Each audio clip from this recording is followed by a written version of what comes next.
Hi అండి, welcome to our channel. Already summer holidays అయితే start అయిపోయాయి కదా. మరి ఈ సమ్మర్ హాలిడేస్ లో తెలంగాణ టు ఆంధ్ర మా జర్నీ ఎలా చేసామనేది ఫుల్ వీడియో మీకు చూపించాలనుకుంటున్నాను. ఎక్కడా కూడా స్కిప్ చేయకుండా చివరి వరకు వీడియో అయితే చూసేయండి. సమ్మర్ హాలిడేస్ ఇచ్చిన వెంటనే హైదరాబాద్ లో ఉన్న మా సిస్టర్ వాళ్ళ ఇంటికి వచ్చి ఒక 3 days అయితే ఫుల్ గా ఎంజాయ్ చేసాం. మరి ఆ 3 days ఎలా ఎంజాయ్ చేసామనేది మీకు నెక్స్ట్ వీడియోలో చూపిస్తాను. ప్రస్తుతం మేమైతే సికింద్రాబాద్ రైల్వే స్టేషన్ అయితే చేరుకున్నాం. ఇక్కడ నుంచి చూడాలి మా కష్టాలు ఎలా ఉన్నాయో. ఎందుకంటే మాకు నైట్ ట్రైన్ అవ్వడం వలన రైల్వే స్టేషన్ కు వచ్చేసరికి చాలా టైం పట్టింది. నైట్ టైం ఎక్కువగా ట్రాఫిక్ ఉండడం వలన చాలా ఇబ్బందులు పడుతూ ఎలా అయితేనేమి చివరికి రైల్వే స్టేషన్ కి అయితే చేరుకొని ట్రైన్ అయితే ఎక్కేసాం. ట్రైన్ లో మేమైతే పిల్లలతో ఎక్కువగా ఇబ్బంది ఏం పడలేదు. ఎందుకంటే మేమైతే నైట్ టైం ట్రైన్ ఎక్కాం కదా. ఇంకా ఎక్కిన వెంటనే పిల్లలకి చక్కగా ఫుడ్ పెట్టేసి కొద్దిసేపు చక్కగా ఆడుకున్న తర్వాత ఎంచక్క పడుకుని పోయారు. పొద్దున్న లేచి చూసేసరికి ఇంకా ఆంధ్ర అయితే చేరుకున్నాం. ఇక వెంటనే లేచి త్వరగా బ్రష్లు చేసి ఫ్రెష్ అప్ అయ్యి ఎంచక్క పిల్లలతో కలిసి చక్కగా లూడో గేమ్ అయితే ఆడుకున్నాం. ఆ పిల్లలకైతే ఈ లూడో గేమ్ అనేది చాలా బాగా ఉపయోగపడింది. లేదంటే ఆకలి అని చాలా అల్లరి పెట్టి ఉండేవాళ్ళు. చివరికి మేమైతే అనకాపల్లి స్టేషన్ దగ్గరికి అయితే వచ్చేసాం.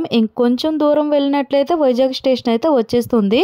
ఎందుకంటే మాకు వైజాగ్ వరకే రిజర్వేషన్ అయ్యింది కదా, అందుకని వైజాగ్ లో దిగవలసి వచ్చింది. లేదంటే మాత్రం ఆమదలవలస స్టేషన్ లో అయితే దిగుండే వాళ్ళము. చివరికి వైజాగ్ రైల్వే స్టేషన్ దగ్గరికి అయితే వచ్చేసాం. ఇంకా లగేజ్ అంతా పట్టుకుని అందరం కిందకైతే దిగిపోయాం. ఇక్కడ నుంచి మా కష్టాలు అయితే మొదలయ్యాయి. రైల్వే స్టేషన్ నుంచి కాంప్లెక్స్ కి డైరెక్ట్ గా ఆటో అయితే బుక్ చేసుకుని చివరికి వైజాగ్ కాంప్లెక్స్ కి అయితే చేరుకున్నాం. వైజాగ్ నుంచి మా ఊరు వెళ్ళాలంటే మినిమం ఒక 6 hours అయినా పడుతుంది. అంతవరకు మేము టిఫిన్ చేయకుండా ఉండలేం కదా, అందుకనే వైజాగ్ లోనే చక్కగా టిఫిన్ చేసేసి శ్రీకాకుళం వరకు బస్ టికెట్స్ తీసుకొని చక్కగా శ్రీకాకుళం బస్ అయితే ఎక్కేసాం. మాకైతే ఆమదలవలస వరకు రిజర్వేషన్ అయ్యి ఉంటే మాత్రం ఇంత ఇబ్బంది పడవలసిన అవసరమే లేదు అసలు. ఇక వైజాగ్ నుంచి స్టార్ట్ అయితే అయ్యాం. ఇక్కడ నుంచి మాకు మినిమం ఒక 3 hours జర్నీ అయినా పడుతుంది. ఎలా అయితే నేను చివరికి కష్టాలు పడుతూ మరి శ్రీకాకుళం అయితే చేరుకున్నాం. నెక్స్ట్ ఇప్పుడు శ్రీకాకుళం నుంచి కొత్తూరు బస్ అయితే ఎక్కితే మా ఊరు వెళ్ళడానికి మినిమం ఒక 2 hours అయితే పడుతుంది. చివరికి నాకు వీడియో తీయడానికి కూడా విసుగొచ్చి నేనైతే వీడియో తీయలేకపోయాను. ఎలా అయితే నేను చివరికి మేము ఇంటికి వచ్చేసరికి 2 o'clock అయితే అయిపోయింది. నిజంగా మాకు ఈ జర్నీ అయితే చాలా అంటే చాలా కష్టంగా అనిపించింది.